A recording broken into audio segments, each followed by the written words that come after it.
Hello friends, welcome back to my channel your blogger friend Paramita. আশা করি তোমরা সবাই সুস্থ আছো, ভালো আছো। আমি ভালোই আছি। 6 ডিসেম্বর ফ্রাইডে সাডেনলি আমার হাজব্যান্ডের ওখানে যেতে হয় কলকাতাতে, কারণ সেই দিন ওর শরীরটা একটু খারাপ ছিল, সেই জন্য। তো আমি পৌঁছতে বিকেল হয়ে গেছে, মানে প্রায় 4টে বেজে গেছে আমার পৌঁছতে। সেই জন্য ওই দিন আর ফিরতে পারিনি, ছিলাম ওখানে। নেক্সট ডে স্যাটারডে হাজব্যান্ডের সঙ্গে ফিরে আসি। তো আসার সময় মধ্যমগ্রাম চৌমাথায় দেখলাম খাদি মেলা হচ্ছে। আগে শুনেছি, কারণ যেহেতু হাজব্যান্ড প্রতি সপ্তাহ আসে, তো আসার সময় ও দেখেছে, বলেওছে, কিন্তু যাওয়া হয়নি, কারণ যেহেতু ছেলে মেয়ে এক্সাম চলছিল, তো সেই সব কারণে। আর মেনলি এখন মেয়ের জন্য বেশি টেনশন, মেয়ের সামনে এইচএস ফাইনাল, তো সেই জন্য কোথাও সেরকমভাবে বেরোনো হচ্ছে না। তো সেই দিন একটুখানি গিয়েছিলাম আমি আর হাজব্যান্ড। তো সেই ভিডিওটাই তোমাদের সঙ্গে শেয়ার করছি, যতটুকু পারলাম চেষ্টা করেছি তোমাদের সঙ্গে শেয়ার করার। তো অবশ্যই তোমরা স্কিপ না করে এন্ড পর্যন্ত দেখতে থাকো, আশা করি ভালো লাগবে।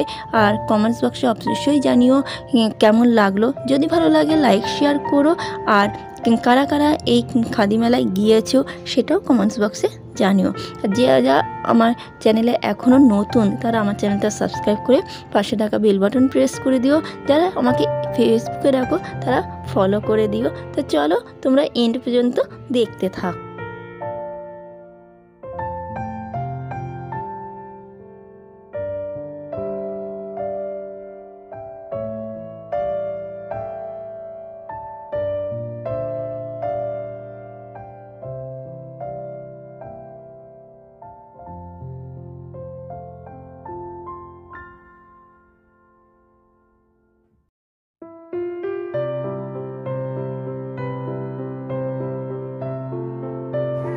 তো তোমরা আমার চোখ মুখের অবস্থা দেখতেই পাচ্ছ কীরকম হয়েছে, কারণ সকাল 9টা 9:30টার সময় বেরিয়েছিলাম, আর সারা দিন বাইকে ঘোরা হয়েছে। কিছু কাজের জন্যই মানে বাইকে করে ঘুরতে হয়েছে সারাদিন, আর সেই জন্যই চোখ মুখের এই অবস্থা।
তো আমাদের মেলা ঘোরা তো কমপ্লিট। তারপরে একদম লাস্টে এক জায়গায় দেখলাম আমাদের বাঙালিদের শীতকালের প্রিয় খাবার পিঠে বানিয়ে বিক্রি করছে। মানে গ্রামের থেকে কয়েকজন মহিলা এসে নিজেরাই ওখানে বানাচ্ছে আর সেইগুলো বিক্রি করছে।